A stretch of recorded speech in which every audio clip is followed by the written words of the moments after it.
Welcome back to the Red Eye Garage. Today we're going to be working on a Carter YF carburetor.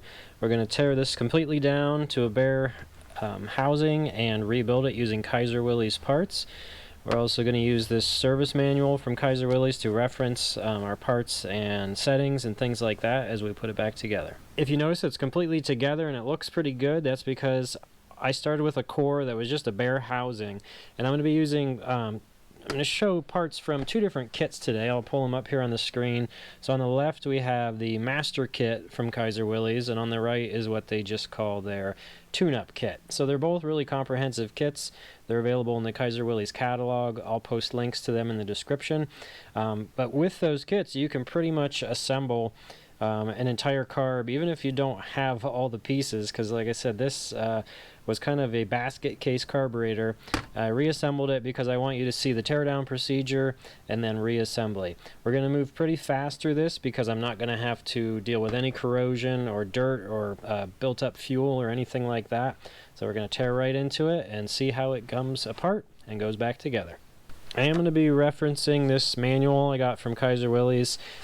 Page 98 on covers this carburetor. It has great little diagrams, has information about float height and idle circuit adjustment, but mainly we can see all the passages and we have all the exact names of the parts and a really nice schematic breakdown of every moving part of this carburetor. So it's a really good resource, and it helped me a lot in this, especially since I didn't have all the pieces to this carb.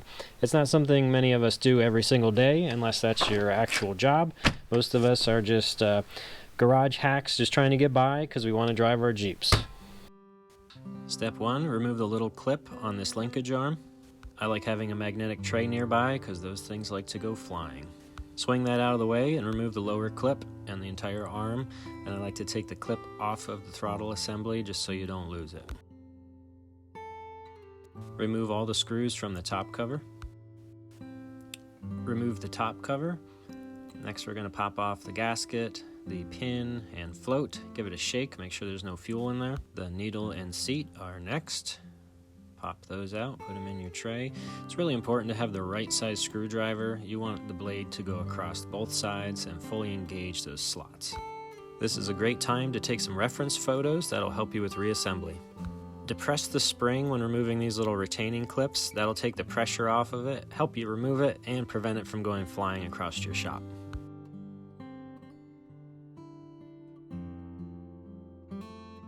As you're disassembling this part, take note of that tiny little spring on the metering rod. You want to make sure it goes back in the same orientation. Moving to the underside of the carb, we're going to remove the screw on this linkage arm. If yours is crusty, a little WD-40 right here will help out a lot. Once that little link is removed, the accelerator pump arm will pop right out. Note there's a little rubber gasket on the bottom. There's another spring clip on the accelerator pump arm. Just depress the spring and push it off. The piece we're looking at here is the accelerator pump assembly. We're going to loosen the screws, remove the diaphragm. If you're planning to reuse this, be careful not to rip it. Down in the bottom of the bowl is the main jet. Just get a large flathead and unscrew that.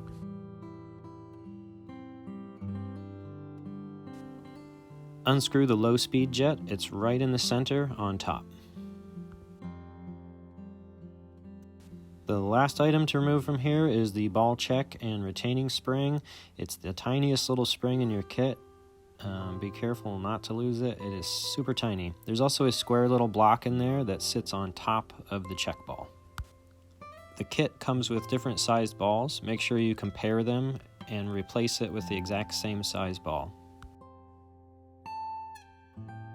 You can now remove the 3 screws that hold the 2 pieces together. Take note of the style of gasket you remove. The kit comes with multiple different gaskets. Before you remove the idle air screw, gently turn it all the way in until it stops, counting the turns. That'll give you a good reference point when it comes time to reinstall the new needle. Some of the kits come with new passage plugs. Always make sure you have the correct one to reinstall before you knock out an old one. They cannot be reused. My kit did not come with this small one on the side, so I'm going to leave it in place. To reinstall the passage plug, you just drive it back in. I use a brass punch that's rounded on the tip so it doesn't flatten the plug. As we continue reassembly, put the spring on the new idle air screw, turn it all the way into stop, and then remember our count from earlier. This one was 1.5 turns from stop. Make sure your new gasket lines up with all the ports on the housing. Place the upper housing onto the intake flange. I always like to start all 3 of the screws before I tighten anything down, so in case I need to wiggle things around a little bit to get them started. They're a very fine thread and you don't want to cross thread them. Make sure your throttle stop is on the correct side of the casting. It should look like this. Reinstall the pipe plug with some sort of fuel-safe sealant. Moving back up top, we're going to reinstall the low-speed jet. Everything on this carburetor just goes back in exactly how you took it out. Drop the little check ball in the hole. Be careful, this thing likes to run away. Follow that up with the little square plug, then the retaining spring.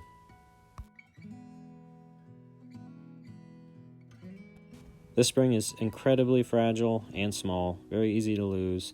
Keep your old one around just in case this goes flying. It's really important you use a pick or something small to make sure it's seated in the groove. Slide the main jet down inside the bowl. This is the jet that the metering rod goes in and out of. Follow that up with the accelerator pump diaphragm. It is an asymmetrical design, so make sure that you get the little pump holes lined up with the holes in the bowl. I found it's easiest to start the screws into the accelerator pump housing before you slide it down over the shaft. Then you can reach down in with a screwdriver and get them started. I referenced the Jeep service manual several times throughout this procedure just to make sure I have everything in the right spot. Drop the large spring down over the accelerator pump shaft. Depress it with one hand and slide the little retaining clip in the groove about halfway down the shaft.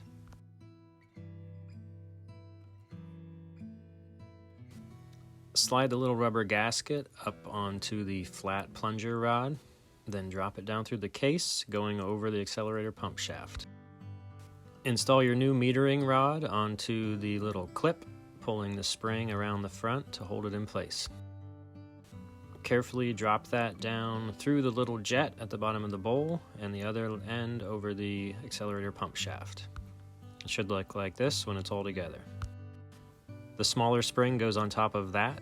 Again, depress the spring with one hand and slide the clip onto the little groove in the shaft with your other hand. This one's a little snug, but you'll get it. Here's what it looks like all together.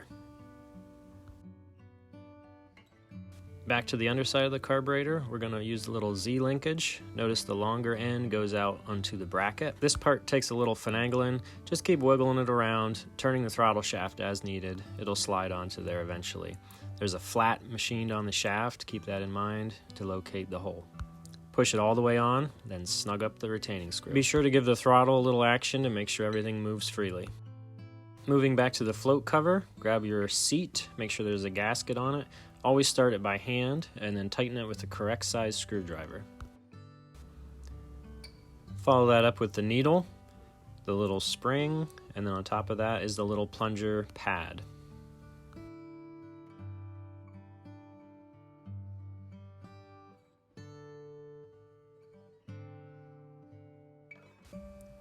Reinstall your float. Remember, everything's upside down.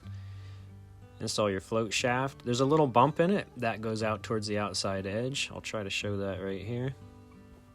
We're looking for 3/8 inch clearance under the float with no gasket. Notice how the float's moving up and down, so I need to pull it out and then grab something and gently adjust that up or down to get the desired float height. Once you're confident that it's correct, grab your gasket and continue reassembly. Carefully set the float cover and gasket down onto the main carb, being careful that the float shaft doesn't slide out. Start the top cover screws by hand. I like to start them all before I tighten anything to make sure the gasket's in the correct position. We're on the home stretch now. Install the clip on the lower throttle assembly. Then grab the little Z-bend shaft, put it in this orientation, snap the clip over it, swing it up into the top, and install those tiny little clips. That's the first thing we took off, if you remember. Give everything a little wiggle, make sure the choke and throttle move smoothly. Congratulations, you just rebuilt a Kaiser YF carburetor. Please see the video description for product links and promo codes.